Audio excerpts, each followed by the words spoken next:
ያከበርክ እኔንም አልፈ እኔንም የምታስከብር ቤተሰብን የምታስከብር ለልጅ ክብር ያለ እኔ ስነ ስርዓት የለኝም። በጣም ደስ የምትል ሩታ እኔ በቃሽ ችግር የለውም። ስነ ስርዓት የለኝም። አፉን ሲከፍትብኝ ጸጥ ብለህ የምታይ ስነ ስርዓት ያለ ድንቅና ብርቅ ሰው ነህ እኮ። እሺ በቃ እኔ ደግሞ ይህንን ነገር ዘላለሜን አልረሳውም፣ መቼም አልተውም።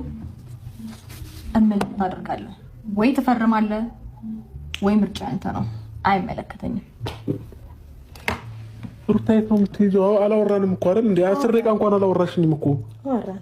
ከዚህ በላይ በምንም አይነት መንገድ ልንግባባ አንችልም። እንግባባለን። ለምንድን ነው ሰው አይደለንም እንዴ? ሰው ሆኖን ማይግባባል? እንግባባለን። ለምን ማንግባባው? እናንተ በታሪክ ነው ማንግባባው። ካሁን በኋላ መቼም መግባባት ምንችል እንኳን አልፈልገውም መግባባታችን። ኦኬ እሺ፣ ችግር የለውም በቃ እሺ። እንዳልፈርምልሽ ከፈለግሽ እንድፈርምልሽ ከፈለግሽ ልጅ ይላል እኔ ላሳድገው እኮ ለኔ ስትኛ በቃ እሺ። አንቺ ምርጫሽን ነው አንተ ያልሻለሽው። እኔ እንኳን ብፈልግ አንድ ህፃን ልጅ 5 ዓመት ከእናቱ ጋር ነው መኖር የሚችለው። ገባ ሩታ? ፈቅደሽ ከሆነ ችግር የለውም። የአንቺ ፍላጎት ነው የሚወስነው።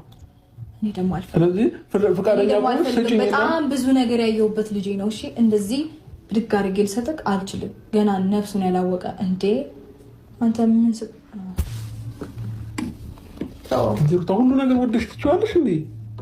እንዴ አንዱን እንኳን ለምን ነገር ያየሁበትን ልጅ ልስጥህ አንስቼ ልስጥህ። ማየት ስትፈልግ ከተመቸኝ ታየዋለህ። ሩታ ማየት ስትፈልግ አትበይ። በጎን እያወራሽ ያለሽው ሌላ፣ እኔ ጋር መስመጭ የምታወሪው ሌላ ነው እንዴ። ማያገኘኝ ቦታ ነው የምሄደው እያልሽ አልነበር እንዴ? ማንም ማያገኘን ቦታ ነው የምጠፋው እያልሽ አልነበር እንዴ? ለምን ትዋሻለሽ? ምንድን ነው የምጠፋው? ለምንድን ነው እንደዛ እያልሽ ነበር? ለምን ትዋሻለሽ? ለምን እጠፋለሁ? እኔ ውሸትሽ ለምን በዚህ ልክ ይበዛል? ለምን እጠፋለሁ? እና ለምንድን ነው እንደዛ ያልሽው? አሁን አንተ ውሸት እያልክ የምትደራረተው እኔን ውሸታም ለማስባል ነው? አዎ ውሸታም ነኝ። እሺ ምን ይምጣ? እሺ አዎ ነኝ።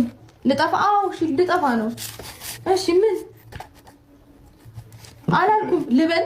ልጠፋ ነው አላልኩም? እሺ ልጠፋ ነው ልበል? እሺ ልጠፋ ነው። ምን ይፈጠራል? እሺ ሩታ በዚህ ልክ የልብ እንዲሰማሽ ያረገሽ ሩታ ተይ፣ የምሬን ነው። የሚጠቅምሽን መለየት አለብሽ። የሚጠቅምሽንና የሚጎዳሽን መለየት አለብሽ ነው ምን አይነት ሰው እንደሆንኩኝ እኔማ በደንብ የሚጎዳኝ ስላወቅኩና ስለለየው እኮ ነው ከህይወቴ ልቅ ብለህ እንድትወጣልኝ ማድረግ። ምን ያህልማ እንደጎዳኸኝ እኮ አየሁት። ትናንትና የሆነ ሰው ሲመጣ እሺ ብዬ አክብሬ ተቀብዬ በእናትህ ሌላ ነገር አታስወራኝ። በቃ አንተ በጣም ለኔ ጥቅም ያለክ ሰው ሆነ ታይተሃልና እንደዛ ነው የምታስበው። የሚጠቅመኝ ይኸውልህ አንተ ከህይወቴ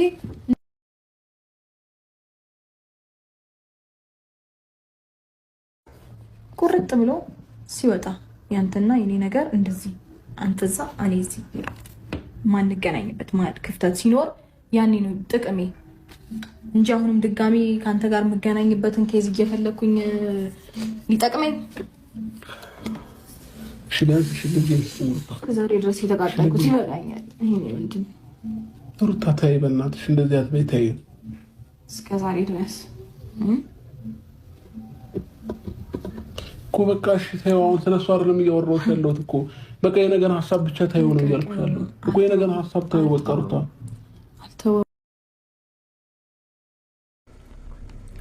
የአብርሽና ሩታ መጨረሻ ይሄ ባይሆን ይመረጣል። በጣም ቆንጆ ነው ማለት ነው። ይሄ ባይሆን ማለት ነው በስማሙ ጥሩ ነው።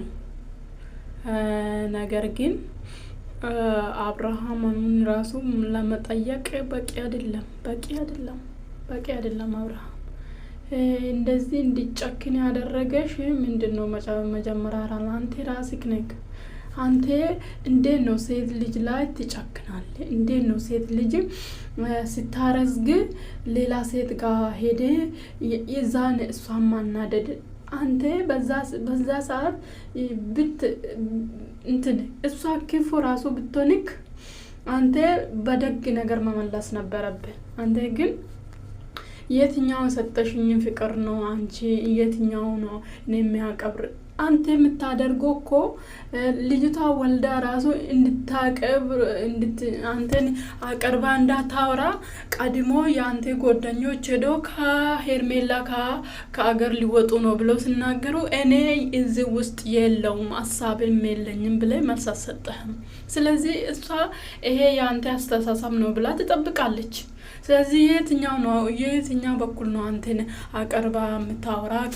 ለአንተ እንትንም አንተ ለአንድ ነገር የሚመጣ መልስ መስጠት አትፈልግም። ግን እኔ እንደሚመስለኝ አብርሽ እየፈለክም ሌላ ነገርም እየፈለክ ምናምን ይመስለኛል። ልጅቷንም እየፈለክ ከጀርባ ደግሞ የሚያስጨንቁ ብዙ ነገሮች አሉ መሰለኝ። ከሄርሜላ ጋር መሆን ትፈልጋለህ ምናምን እንደዚህ። አንተ አሁን መሀል ላይ ግን እንደዚህ መሀል ላይ እንዳትቀራ። ምክንያቱም አንድ ሴት ልጅ አንተ ምስት እያለ እርጉዝ ምስት እያለ ልጅ እያለ ከዛ ጋር ክፍተት ፈልጋ የመጣችው የሆነ ጥቅም ፈልጋ ነው ወደ አንተ የመጣችው እንጂ በጭራሽ አንተን ለትዳር ፈልጋ አይደለም። ምክንያቱም እሷ ሴት ነች፣ ነገ እሷም ትፈርሃለች። ነገ የአንተን ልብና የአንተን ቀልብ ለመገምገም ነው የምትመጣ። ካንተ ላይ ቆማ የሆነ ነገር ለመፈለግ ነው የምትመጣ እንጂ ላንተ ለኔ ክብር ይኖረኛል፣ ነገ ለኔ ቀብራራ አድርጎ ይኖረኛል፣ ለኔ ለጌ ባለቤት ይሆናኛል ብላ አይደለም ወደ አንተ የምትቀብረው እንደዚህ ለአንተ የምትነጠፍበት ማለት ነው። አንተ ሄርሜላ በጣም ስለምታከብረኝ ነው ምናምን ነው የምታበዛው። እስቲ ምና ይሆናል የትም አንሄድማ፣ አንተም የትም አትሄድም ሚዲያ ላይ ማለት ነው። እስቲ ምና ያውናል ቢሆን ራሱ እግዚአብሔርን የሰው እርግማንና የሰው እንደዚህ መናደድበት አይሆንህም ቢሆን ራሱ ማለት ነው። ለሷም ለአንተም የሰው አፍ ራሱ አውጥቶ ነው የሚጥላችሁ። ምክንያቱም ሴት ልጅ እንደዚህ ሴት ልጅ ላይ መጨከን የለበትም በፍጹም ማለት ነው።